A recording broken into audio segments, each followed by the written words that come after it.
8 de la mañana con 12 minutos, 8 con 12 minutos en Punto Noticias, primera emisión. Avanzamos con más entrevistas. Ya está con nosotros vía telemática el doctor Mauro Andino Espinosa, magíster en Derecho Electoral. Doctor Andino, buenos días, bienvenido. Saludamos a Alexis Moncayo, quien le habla, Licenia Espinel. Hay ahora incertidumbre, finalmente se conocen ya los resultados oficiales, se ha hecho el anuncio respectivo, la notificación respectiva de los resultados de las elecciones del 7 de febrero pasado, pero ahora hay esta expectativa por la interferencia tanto de la Contraloría General del Estado como por la Fiscalía, que en un impulso fiscal dice que va a proceder con el registro y la retención de la base de datos que reposa en el servidor equipo informático perteneciente al Consejo Nacional Electoral. La información se ceñirá al proceso electoral efectuado el 7 de febrero de 2021. Retención, dice el impulso fiscal, mientras que luego la Fiscalía en un comunicado aclaró que no se incautará la base de datos del sistema informático. La titular del Consejo Nacional Electoral ha dicho que va a hacer respetar la rectoría que tiene en este caso tanto el Consejo Nacional Electoral como el Tribunal Contencioso Electoral en la materia. Y rechazó de una forma, digamos, esta interferencia tanto de la Contraloría como de la Fiscalía. Pero ¿cuál debería ser ahora el siguiente paso? ¿Qué deben hacer los consejeros del CNE frente a estas dos amenazas que tienen en ciernes? Licenia, buenos días. Un saludo cordial para usted, para Alexis y por supuesto para todos quienes nos miran y nos sintonizan a través de Pichincha Universal. A ver, yo creo que hay que separar las cosas. Por un lado es la cuestión o el asunto del Contralor, por otro lado el tema de la Fiscalía, que aunque son parecidos, no son estrictamente iguales y no se podría hablar en estricto derecho de interferencia dentro del proceso electoral en ambos casos. Y voy a desmenuzar y dar mis razones. En el caso del Contralor, fíjese usted que el Contralor envía una misiva, una carta al CNE, donde él señala que se le permita, ojo, que se le permita hacer una auditoría al sistema informático. ¿Y por qué subrayo esta palabra de que se le permita o que se le posibilite, dice él, para ser más precisos? Porque él cuida mucho el uso de los términos justamente para evitar que se le acuse o que se le pretenda denunciar por el cometimiento de una infracción electoral en el Tribunal Contencioso Electoral por estar incurso en el 279 del Código de la Democracia, que habla de infracciones electorales muy graves y que le podría acarrear a él, por interferir en el proceso electoral, una sanción pecuniaria de hasta 70 salarios básicos unificados, la destitución del cargo y la suspensión del ejercicio de los derechos políticos hasta 4 años.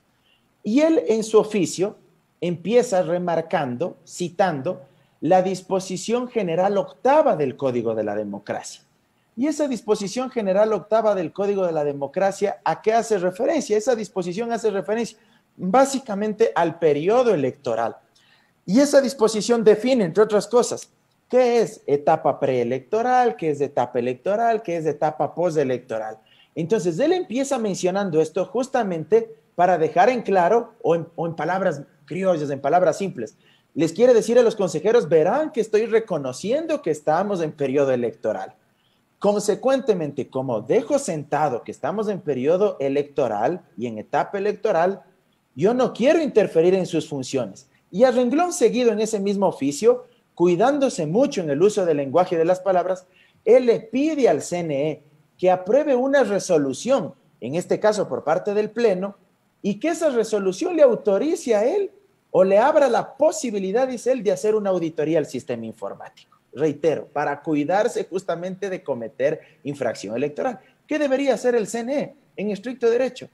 Si quieren ser educados y diplomáticos, responderles y decirles que eso no cabe, que no procede, que el señor no tiene competencia en este momento para hacer eso, porque estamos justamente en periodo electoral, y que si es que él quiere insistir en eso, ya no utilizando estas palabras tan diplomáticas, si es que él quiere insistir en esto, estaría incurso en el cometimiento de una infracción electoral y que podría ser objeto de la denuncia ante el TSE y de las sanciones que ya he mencionado.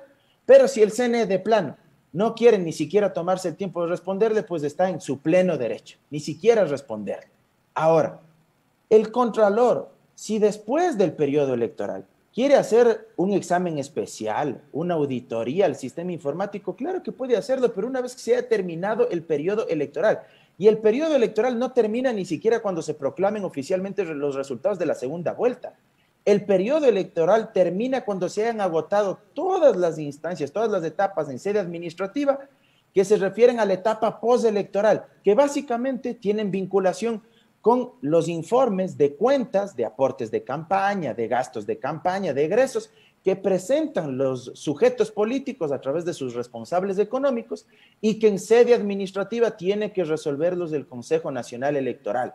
Ahí recién, a nivel administrativo, termina el periodo electoral con la etapa postelectoral y termina en sede jurisdiccional cuando se hayan agotado todos los recursos ante el TCE relacionados a este tema, igual que acabo de mencionar. Ahí el Contralor, después de eso, si quiere revisar cómo se han llevado a cabo los exámenes precontractuales, las etapas precontractuales, contractuales, para la adjudicación, para la compra del software, del sistema informático que se ha aplicado. Si el Contralor quiere revisar si es que se han respetado o no los términos de referencia, si el proveedor ha cumplido con lo que se pedía en los términos de referencia, si es que ha existido un buen uso de los recursos públicos, si ha existido sobreprecio, si no ha existido sobreprecio, ahí sí puede hacerlo, pues, pero no este rato. Hecho el comedido, perdóneme la expresión, porque va uno de los candidatos a decirle que ha existido aparentes irregularidades en el proceso electoral, él quiere intervenir para seguramente ganar notoriedad o quedar bien ante ese pedido. Eso en lo referente al Contralor. Sobre la Fiscalía, esa es otra cuestión. Sobre lo de la Fiscalía, mi criterio muy personal. Hay que dividir lo jurídico de lo político y espero que el tiempo nos dé para darle ambas razones. En lo jurídico, en estricto derecho, si puede o no llevar a cabo esta diligencia la fiscal, sí puede llevar a cabo esta diligencia, porque es de conocimiento público que los señores de Pachacuti presentaron una denuncia por el supuesto delito de fraude electoral. Delito, permítame citarlo textualmente, está tipificado en el artículo 334 del Código Orgánico Integral Penal y señala que fraude electoral es cuando una persona altera los resultados de un proceso electoral o impide su escrutinio y sancionado con una pena privativa de libertad de 5 a 7 años. Ahora, como existió esta denuncia, Fiscalía evidentemente tiene la potestad, tiene la competencia para desarrollar una serie de diligencias, sí, de diligencias. Estamos hablando de un momento en que el expediente, la investigación es de carácter reservado, sí, es reservado. Ahora, eso en lo jurídico.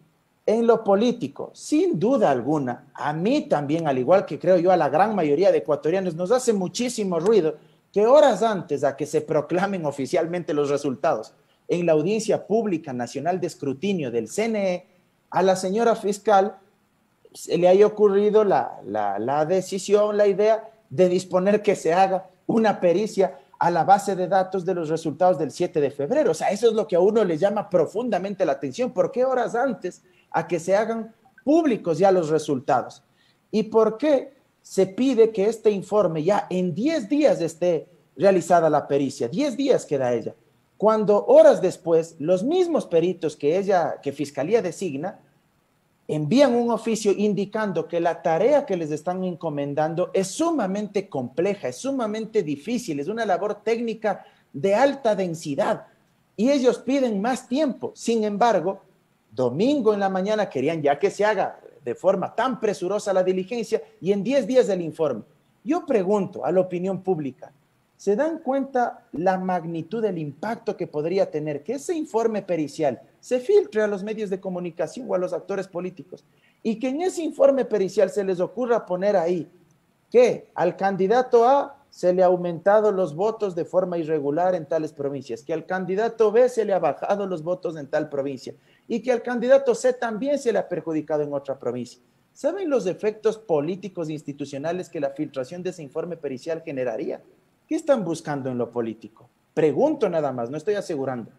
Que con eso tal vez se les presione a los consejeros actuales para que terminen ya sus funciones, renuncien, un reacomodo de las fuerzas al interior del CNE, que se posicionen los alternos, que les podrían ser más favorables a los intereses de determinados actores políticos, o de plano incluso provocar el caos, la deslegitimación absoluta del proceso electoral de la primera vuelta sobre la base de un informe pericial y decir, vean cómo se han encontrado estas irregularidades, que ojo, no deja de ser solo un informe pericial, no es prueba ni mucho menos. Doctor Andino, ¿cómo está? Muy buenos días, un gusto saludarle. A ver, yo ahí tengo inquietud porque me queda claro, y esto digamos usted marca la diferencia de lo que digamos, el rol que cumple Contraloría del que debería cumplir la Fiscalía, porque en lo de Fiscalía se establecen estos dos caminos, ¿no? El jurídico y el político, que usted muy bien los ha señalado.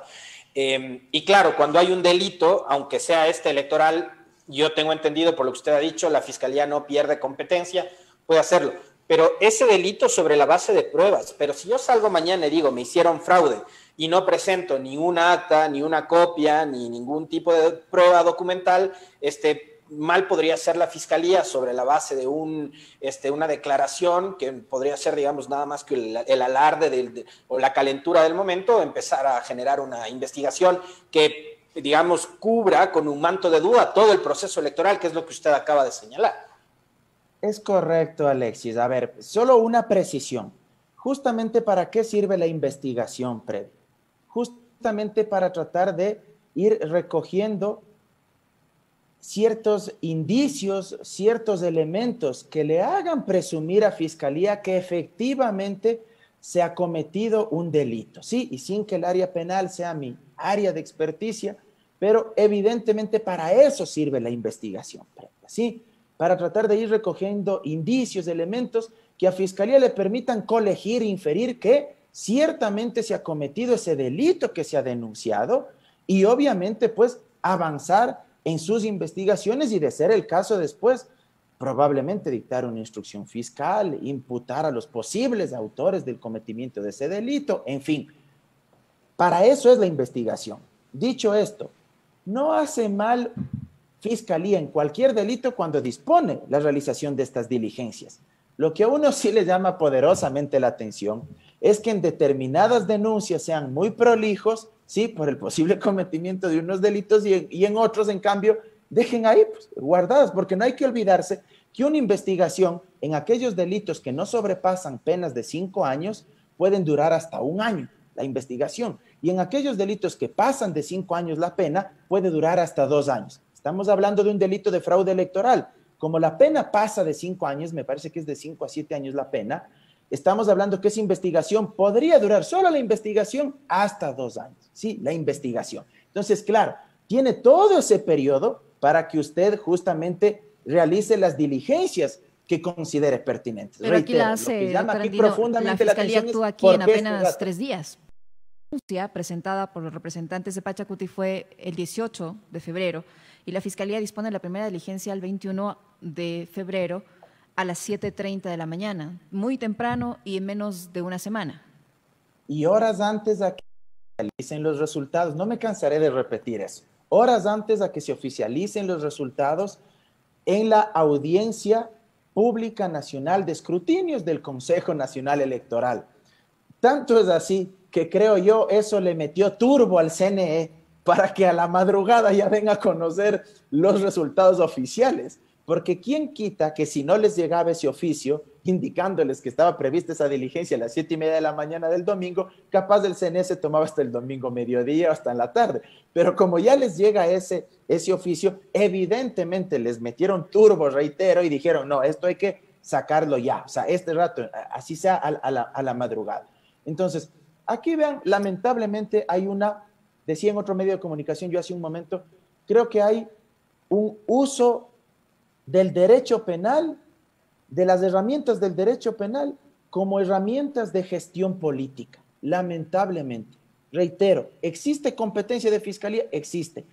¿No existe interferencia en el proceso electoral que estamos viviendo? No existe interferencia en estricto derecho. Pero claro, las connotaciones políticas están ahí, es decir, utilizo mis competencias, lo que la norma me permite, para otros fines que a todas luces están ahí. O sea, eso es lo que hay que tener claro. Yo no discuto que Fiscalía no pueda hacer esto, porque he visto a varios colegas y expertos en materia penal que han dicho, sí, tiene competencia. Sí, por supuesto, pero ¿por qué en ese momento? ¿Por qué bajo estas circunstancias? ¿Por qué bajo esta atmósfera? Fíjense ustedes, ayer en la noche, me parece, el candidato Pérez ya tuiteó, legitimando, validando él la actuación, la diligencia de Fiscalía y lo de Contraloría.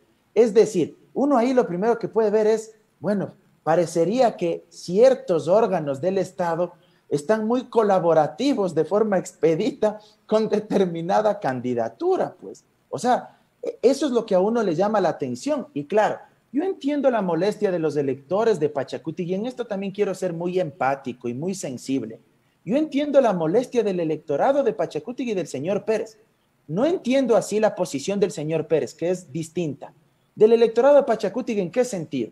Si a su candidato Alexis Licenia le dicen domingo 9:30 de la noche, que es el que está segundo porque el sistema de conteo rápido así lo dice, y le dicen al electorado, su candidato por el que usted votó, por el que usted confió, en el que usted depositó su voto en las urnas, va a pasar a la segunda vuelta, y 10 minutos después sale otro consejero del CNE, presuroso, como fue el consejero Pita, y dice, no, ya nos llegaron 200 actas más, y esas se han incorporado al sistema de conteo rápido, y ahora no está segundo el señor Pérez, ahora está segundo el señor Lazo, y tercero es el señor Pérez. Indudablemente se genera un clima y una sensación de frustración, de ira, de resentimiento, de desconfianza, pues en el electorado, porque ese electorado, con todo respeto, no quiero ser peyorativo, que se entienda bien, no es pues que ese electorado se pone a revisar y qué dirá el Código de la Democracia, qué dirá el Código Orgánico Integral Penal, no, ese electorado automáticamente percibe y dice, bueno, aquí hay un potencial fraude. Claro, se queda con el anuncio de las autoridades, ¿no? Exactamente. Que cometen un error. Usted es el conocedor en la materia electoral, doctor Andino. Ahí el error del Consejo y de la presidenta, sobre todo, que usted bien decía, sale presurosa a las 21:10 más o menos de aquel domingo 7 de febrero y da los resultados del conteo rápido. Tomando en cuenta la escasa diferencia entre el segundo y el tercero, tenía que haber omitido los nombres y el orden. Es decir, tenía que haber dicho, a ver, hay un ganador de la primera vuelta que es fulano de tal, Andrés Arauz, con el 32 y tal, y hay un empate técnico. Esa hubiese sido, digamos, la salida más salomónica, o quizás Enrique Pita no salir a decirlo. O sea, para mí está claro que el error inicial lo comete la presidenta del Consejo. Y ahí lo que dan cuenta es de que el organismo no actúa como tal, no actúa como un solo cuerpo, sino que parecería que cada despacho del Consejo Electoral es una isla distinta. A ver, lo que debieron haber hecho, Alexis, es no difundir los resultados del conteo rápido. Eso era lo más práctico. Ni la presidenta Tamaín, o ella comete el primer error y después la termina ya de complicar más, por no utilizar otra palabra, el consejero Pita. Acuérdense ustedes lo que pasó en el 2017. En el 2017, cuando los resultados fueron sumamente ajustados, y ni siquiera tan ajustados como los de ahora entre Lazo y Pérez. Los resultados entre Moreno y Lazo fueron ajustados, pero con una diferencia aproximada de 2,5 puntos, de un poquito más de 2 puntos, ¿sí? Pero como la diferencia era ajustada, ¿qué hizo el CNE? El CNE no difundió sus resultados del sistema de conteo rápido que los habían preparado y elaborado con la Escuela Politécnica Nacional.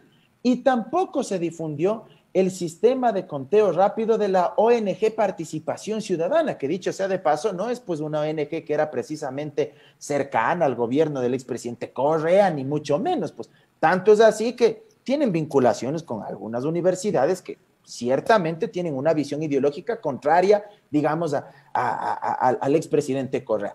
Así es. ¿Qué hizo el CNE en el 2017?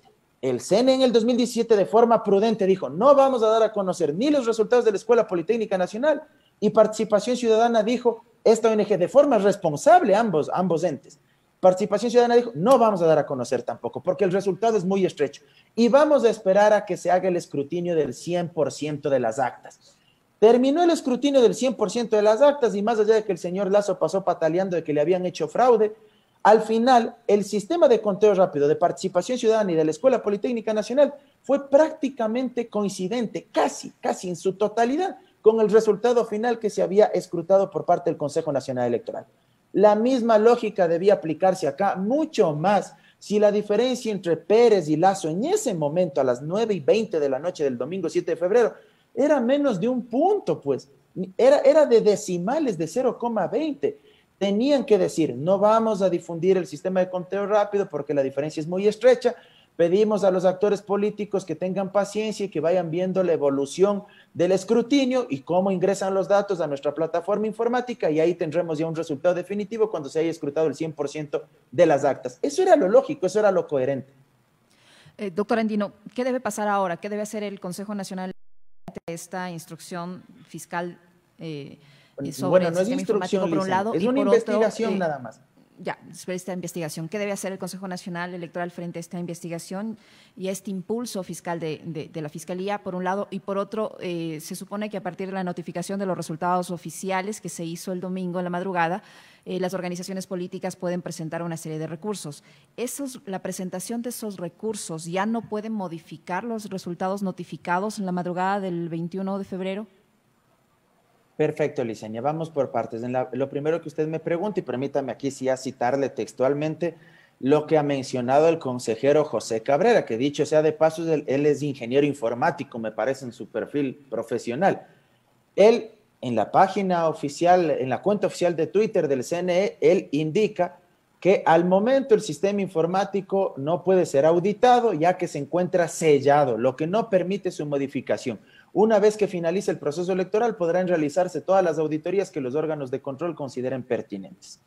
Eso menciona el propio consejero José Cabrera. Dicho esto, entonces, no le respondo yo lo que debería hacer el CNE, sino más bien lo que me parece van a actuar y van a decidir los consejeros en este sentido, y habrá que ver igual qué le responde la fiscal que estaba encargada de realizar esta diligencia, porque no hay que olvidarse que los peritos que designa Fiscalía emiten una misiva, pues, y le contestan y le dicen, chévere, nosotros podemos hacer esa diligencia, esa pericia, pero dennos más tiempo, no así de un rato para el otro, no mañana a las 7:30 de la mañana, hay un oficio, y piden que se les dé más días por la compleja tarea que implica realizar una pericia a la base de datos de los resultados del domingo 7 de febrero. ¿Sí? Entonces, eso hay que tenerlo presente. Doctor Andino, ahora, ¿qué probabilidades, y digo, viendo lo que ya vivimos antes de la primera vuelta y ahora, de cara a lo que vamos a vivir hasta el 11 de abril, primero, de que exista una lluvia de impugnaciones? O sea, de que aquí hasta Isidro, Montúfar, Carrasco, Andrade, todos los que sacaron menos del 1%, impugnen los resultados porque ellos crean que se sienten afectados y que fueron vulnerados sus derechos de participación. Una, la posibilidad de que lluevan las impugnaciones y de que estas impugnaciones, porque ya hemos visto, ya hicieron antes lo mismo, ¿no? Lo que hacen es rebasar la capacidad de los organismos, el Tribunal Contencioso no avanza con todos los procesos y están ahí. Eso por un lado. Y por otro, ayer Andrés Arauz hizo una advertencia que me parece tampoco podemos dejarla de lado y no podemos perderla de vista. Entonces, como están estas intenciones de por medio, dice, corremos el riesgo de que la segunda vuelta se suspenda y de que el gobierno de Lenín Moreno pretenda prorrogarse en funciones. ¿Qué tan peligroso es y qué tan posible es que eso ocurra? A ver, Alexis, usted me planteó algo que no terminé de responderle a Licenia. A ver, justamente a partir de ahora ya en sede administrativa y en sede jurisdiccional, ¿qué pueden hacer los sujetos políticos? A ver, evidentemente el Código de la Democracia les permite, están en todo su derecho de presentar los recursos de los que se crean asistidos.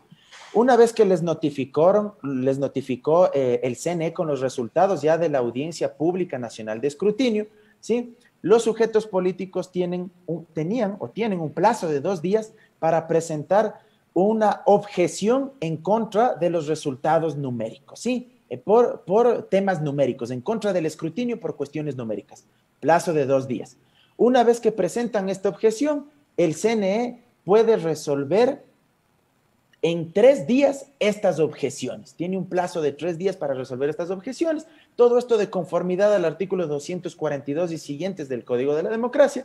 Y una vez que resuelve el CNE en el plazo de 3 días, tiene 1 día para notificar a los impugnantes. Notificados ellos, tienen ahora 3 días los sujetos políticos que no se sientan conforme con esa resolución del CNE para presentar un recurso subjetivo contencioso electoral ante el Tribunal Contencioso Electoral. Ahí en el Tribunal Contencioso Electoral, ¿qué sucede? Secretaría General sortea un juez o jueza, ese juez o jueza admite a trámite en un plazo de 2 días. Si se admite a trámite, hay un plazo de 15 días para que el Pleno del Tribunal resuelva ese recurso subjetivo contencioso. ¿Sobre la base de qué? Sobre la base de un proyecto de sentencia que lo elabora este juez ponente o jueza que fue sorteado, lo pone a consideración y se resuelve. Una vez que se expide el fallo, cualquiera de las partes puede presentar aclaración o ampliación y el Pleno del Tribunal también tiene que pronunciarse sobre este tema. A grosso modo, en términos generales, ¿cuánto puede tomar esto? Entre unos 27 a 30 días. ¿Qué aspiro yo como ciudadano, como abogado? Y todos deberíamos exigir lo mismo, que no se tomen pues el máximo de los plazos para resolver, pues porque si no esto se va a armar un desbarajuste, sino que si el tribunal, si llega al tribunal, que sin duda va a llegar hasta el tribunal, ¿verdad? Porque esto ya se volvió un show político para tratar de deslegitimar todo. Entonces, si llega al tribunal, que no se tomen los 15 días, sino que pueda ser resuelto esto en 5 días, en 6 días, en fin, para evitar, sobre todo, que entre en riesgo, yo no diría que la segunda vuelta, Alexis, sino para que no entre en riesgo el inicio formal de la campaña para la segunda vuelta que está previsto para el 16 de marzo, me parece. Porque podría suceder que lleguemos a esa fecha sin que estén en firme, sin que estén sacramentados formalmente y agotados todos los recursos, los resultados de los que pasaron a la segunda vuelta. ¿Y qué podría suceder? Que Andrés Arauz, por ejemplo, empiece su campaña para la segunda vuelta extraformalmente, es decir, sin que esté ya en firme los resultados. Él sabe que no le van a bajar del primer puesto porque ha sacado más de 3 millones de votos y él empiece su campaña. Y lo mismo creo yo hasta el señor Lasso. El señor Lasso diga, bueno, yo he visto que el señor Pérez no ha presentado muchos justificativos, copias de las actas donde él dice que hay inconsistencias, y que él se sienta igual el segundo ganador de la primera vuelta y empiece su campaña ya para la segunda vuelta. Eso es lo que puede suceder. Ya sobre las otras hipótesis de carácter político, las que ha mencionado Andrés Arauz, son hipótesis, evidentemente todos, más allá de los afectos o desafectos que podamos tener por tal o cual candidatura de orden político, todos tenemos hipótesis en este momento. Yo le decía al inicio, a mí me parece raro que se pida que se haga esa pericia, y a mí sí me asusta, pues, que a pesar de que sea una investigación y que tenga el carácter de reservado, a mí no me sorprendería que de pronto el informe pericial ese que han dispuesto se filtre y que ese informe pericial diga, es que el que quedó primero le han dado más votos en esa provincia y el que está tercero, que es el señor Pérez, a él le han perjudicado desde esa pericia, ¿no? En tal provincia, o al señor Lasso también le han dado de más votos en tal provincia, y que se filtre ese informe. ¿Cuál sería la connotación política? Imaginémonos solo por un momento lo que podría ocasionar eso, un estallido, una confrontación brutal. Quieren terminar de incendiar el país, más allá de que ese informe pericial no puede ser considerado como prueba. Solo si es que se llegara a la etapa de juicio, a una audiencia de juzgamiento, ahí ese informe pericial tendrá que ser contrastado, en fin, y podrá ser considerado o presentado como prueba. Y mientras tanto no deja de ser eso, un informe pericial como referencia. Pero evidentemente las connotaciones políticas rebasan lo jurídico, pues la gente no le va a entender y no le va a decir, sí, solo es un informe, todavía eso no constituye una prueba dentro de un juicio penal. No, la gente va, en su percepción va a decir, si ese informe pericial dice esas barbaridades, entonces todo esto ha estado amañado. Eso es lo grave de lo que puede desembocar esta situación. Ahora, doctor Andino, ¿cuál va a ser el futuro del del candidato presidencial Yacu Pérez, una vez que ya se han notificado los resultados de la primera vuelta y que tiene los recursos pendientes para presentar y una vez que ya los informes jurídicos del Consejo Nacional Electoral aseguran que no se dan paso al pedido que le hizo y que está en marcha esta movilización indígena que prevé llegar esta semana a Quito? ¿Qué va a pasar con esos pedidos del señor Pérez y cómo él va a seguir sosteniendo y justificando su teoría del fraude, del pacto satánico, etcétera, etcétera, etcétera? Me hace reír, señor. Cierto que dijo eso también. Sí, sí es verdad. Ya me había olvidado. De la delincuencia organizada del señor Lasso, sí, de la delincuencia organizada del señor Correa, ya me había etcétera, olvidado etcétera, de eso. etcétera. Mire, a ver, yo ya expliqué recién el procedimiento, los plazos. En sede administrativa puede objetar, tiene todo el derecho, ¿verdad? Eso hay que dejarlo en claro. Tiene todo el derecho de objetar en sede administrativa. Si es que él no está conforme con lo que resuelve el CNE, puede presentar el recurso subjetivo contencioso ante el Tribunal Contencioso Electoral y allá tendrá que resolver el tribunal. No quisiera repetir, digamos, lo mismo pero mi pregunta más va dirigida a que él pide el recuento de votos del 100% de Guayas y de 56 provincias, y el CNE le ha dicho que no. ¿El Tribunal Contencioso Electoral le puede decir que sí? Claro, o sea, el tribunal tiene evidentemente competencia. De hecho, cuando conoce recursos subjetivos contenciosos por inconsistencias de carácter numérico que inciden en el resultado final y que está causando un perjuicio en el resultado para que gane uno o pierda otro, evidentemente el tribunal tiene plena competencia. Tanto es así que el tribunal puede requerir del CNE en estos casos que le remitan los paquetes electorales con custodia policial, en fin, que lleguen los paquetes electorales ante el tribunal contencioso, ahí se abren y igual se lleva a cabo una diligencia y todo, y hay una audiencia adicionalmente, en fin, todo un procedimiento ahí que establece incluso no solo el código, sino el reglamento de trámites del tribunal contencioso electoral. Pero, Licenia, lo que hay que dejar claro aquí es, evidentemente, para que el TSE, solo para que le admita trámites más, en este caso, evidentemente tendrá que presentar bien, pues, o sea, su recurso el señor Pérez. Y si es que le admiten a trámite, él tendrá que presentar los justificativos del caso. O sea, no es cuestión de pedir por pedir, pues, o sea, lamentablemente en este país y en muchos países, empezando por Estados Unidos, bueno, fíjense ustedes lo que pasó con Donald Trump, hay políticos que están acostumbrados a que la democracia sea validada o sea funcional solo cuando ellos ganan. O sea, si ellos ganan, la democracia sirve. Cuando yo pierdo, entonces la democracia es imperfecta, está mañada, los órganos electorales no sirven. O sea, ¿por qué no cuestionaban pues antes todas las barbaridades que ha venido haciendo el Consejo Nacional Electoral?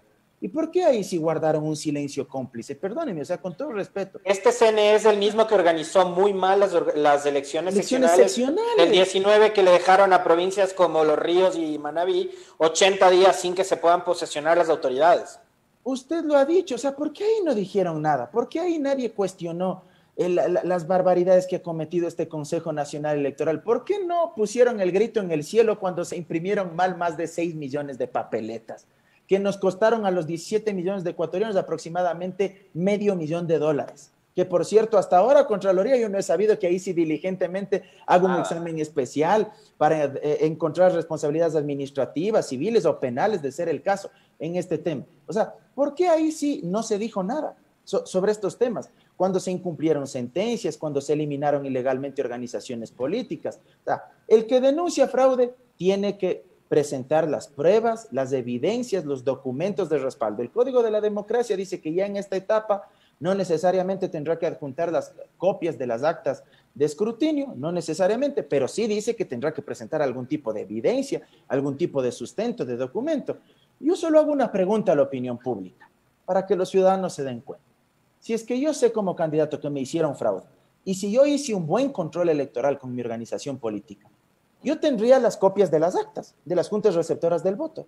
Y si yo tengo copias de las actas y sé que me han hecho fraude, yo ya habría subido, aparte de los recursos en sede administrativa o jurisdiccional, yo ya habría subido todas las copias de las actas a la web, a mi página web, a la nube, y habría puesto a disposición de toda la opinión pública, de toda la ciudadanía. Y les diría, miren, aquí están las actas con inconsistencias que yo tengo en mis manos. Verifiquen. Es lo que ya hizo Andrés Arauz, ¿no? Andrés Arauz subió a su cuenta. Vean, aquí está el trabajo de mi equipo de control electoral, revisen. No quería mencionar porque si no después dicen que a uno le jala la dirección por allá, en fin, pero cuando se hace control electoral, uno tiene copias de las actas y quienes hemos hecho también cierta vida política, pública, sabemos cómo funciona el proceso electoral, pues o sea, si tiene copias de las actas, por lo menos suba a la página web y dígale al mundo entero, aquí están las actas con inconsistencias. ¿Ha sucedido eso? No ha sucedido eso. O sea, reitero, la democracia es buena cuando gano, la democracia es mala cuando pierdo. No puede ser así, pues, o sea, hay que ser más responsables. Doctor Andino, ¿qué futuro tendría, bajo todo el análisis que hemos hecho en esta mañana con usted, esta denuncia que presentó la candidatura de Andrés Arauz ante el Tribunal Contencioso Electoral por una supuesta infracción grave? Esto por la participación, digamos, si usted dice que no es interferencia, de la Contraloría y de la Fiscalía en el proceso. A ver, lo de la Contraloría quiero precisar. En lo de la Fiscalía he dicho que no es interferencia porque tiene toda la competencia para desarrollar las diligencias que crea pertinente en este momento de la investigación, ¿sí? Lo que yo había dicho, y reitero, llama profundamente la atención que lo haga horas antes de que se oficialicen los resultados. Lo de la Contraloría, si es una interferencia, o podría configurarse una interferencia en el proceso electoral, pero yo también les había dicho cómo se cuida mucho él en el uso de las palabras. Es que hay que leer el oficio, pero así con sumo detenimiento. Él reconoce en el inicio de su oficio que estamos en un periodo electoral. Y por eso después, en el mismo oficio, más adelante, le dice al CNE, por eso solicito que ustedes como CNE aprueben una resolución donde se me posibilite a mí realizar la auditoría. O sea, se cuida mucho en el uso de las palabras. Ahora, si es que se configura el cometimiento de interferencia, de intromisión en el proceso electoral, claro, está en curso en el cometimiento de una infracción electoral muy grave, sancionada con una multa, con una sanción pecuniaria de hasta 70 salarios básicos unificados, destitución del cargo y suspensión del ejercicio de los derechos políticos de 2 hasta 4 años. Evidentemente, ¿qué procede ahí igual en el tema de las infracciones? Hay que sortear un juez o jueza, hay que admitir a trámite esa denuncia y después tiene que resolverse esa infracción por parte de uno de los jueces. Evidentemente esto es así, pero habrá que ver qué sucede. Yo creo que ya lo del Contralor le veo realmente ya en términos jurídicos y políticos mucho más manejable en términos institucionales por el bien de la democracia de este país. A mí lo que me sigue haciendo ruido es el contenido de esa famosa pericia. Eso me sigue haciendo ruido de lo de fiscalía. Lo del Contralor, y algo que me estaba olvidando. ¿Y de quién quieren que actúe como perito, no, doctor Andino?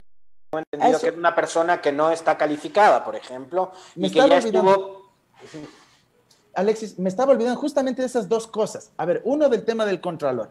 El Contralor no se olvida, o no sé si lo hace intencionalmente, que el Código de la Democracia, en una de sus disposiciones generales, estableció ya que en las disposiciones que se incorporaron el año pasado, en las reformas de febrero del 2020, señaló que el Consejo Nacional Electoral tenía un plazo de 180 días, ¿sí? La disposición transitoria sexta, para ser más preciso, tenía un plazo de 180 días para realizar una auditoría al sistema informático y que esta auditoría tenía que ser en colaboración o con la participación de un organismo internacional y que los resultados de esta auditoría tenían que ser incorporados a la página web del CNE, tenían que ser difundidos públicamente y las recomendaciones y observaciones que se realizaban a esa auditoría tenían que ser asumidas para el mejoramiento y la actualización del sistema informático.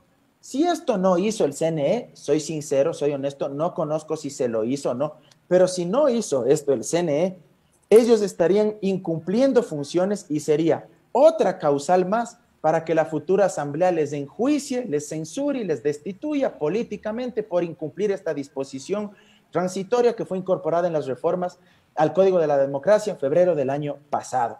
Y evidentemente esto tampoco invalida el proceso electoral, sino que era para actualizar, para mejorar el sistema informático. Tanto es así que en el Consejo Consultivo de Organizaciones Políticas siempre el CNE pone al tanto a los delegados, a los sujetos de los partidos y movimientos del sistema informático, les entregan hasta el padrón para que hagan observaciones y después del padrón queden firme el definitivo. Y sobre el tema del perito, olvidaba eso, se ha conocido que uno de los peritos no es acreditado por parte del Consejo de la Judicatura y eso también llama profundamente la atención, porque peritos informáticos en este país acreditados ante el Consejo de la Judicatura hay por montones. No es un área de especialidad ni de experticia técnica que no exista, que carezcamos aquí en nuestro país. Solo en ciertos casos excepcionales, cuando el perfil profesional del perito que se necesita no existe, porque son áreas profesionales muy complejas, muy científicas, muy técnicas, escasas, ahí, ¿qué puede hacer Fiscalía? Convoca a las universidades, a las escuelas politécnicas, le envían esos perfiles, se hace un sorteo y se designa. Mientras tanto, debe solo designar a los peritos acreditados por el Consejo de la Judicatura. ¿Y qué podría suceder? Y sin que el derecho penal sea mi línea de experticia, pero ¿qué podría suceder? Que si es que ese informe pericial es elaborado por un perito que no está acreditado por el Consejo de la Judicatura y si se llegara a una posible etapa de juicio por este supuesto delito de fraude electoral, ese informe pericial carezca de validez y no sea considerado como prueba en la audiencia de juicio. Eso podría suceder más adelante. Doctor Andino, ¿qué decir respecto al papel de los observadores internacionales? Yo recuerdo la rueda de prensa que presidía en la mañana el candidato Andrés Arauz y pocas horas más tarde, recién la misión, por ejemplo, de la Organización de Estados Americanos emitía su informe preliminar en el que, entre otras cosas, manifiesta su preocupación de que autoridades estatales pretendan asumir funciones de la función electoral. A ver, creo que lo de la OEA, aunque más vale tarde que nunca, diría uno. Creo que sí es importante, más allá de que en lo personal no coincida con las prácticas políticas del señor Almagro, de quien dirige este órgano, pero creo que es importante, es valioso, y ya para que la OEA les haya parado el carro de alguna manera y les diga, oigan, panas, ya, pues, o sea, bájenle un chance, bájenle 2 cambios a su intensidad, a su interferencia, o sea, creo que ya ayuda muchísimo y dejen claro ante toda la comunidad internacional lo turbio, lo sombrío, lo irregular que ha sido este proceso electoral. Entonces me parece importante eso y por supuesto creo que hay que seguir insistiendo que la comunidad internacional, que los observadores internacionales, que los observadores nacionales, que quienes hacemos un poco de opinión pública, sigamos exigiendo transparencia, exigiendo certeza, pedirle a la ciudadanía también, los ciudadanos, las ciudadanas tienen que seguir movilizándose, no solo a nivel de redes sociales, sino en todos los espacios posibles, tienen que exigir transparencia, seguridad, certeza. Yo entiendo que muchos electores estén frustrados, estén heridos por el mal manejo del órgano electoral, un árbitro que no ha dado garantías en lo más mínimo, pero creo que es importante que los ciudadanos en paz, de forma pacífica, se manifiesten en redes sociales, se manifiesten ante la opinión pública, en fin, exigiendo transparencia y seguridad. Doctor Andino, yo ahí quisiera más, digamos, una respuesta y un análisis suyo desde esa visión de analista político, no tanto de especialista en materia jurídica y electoral.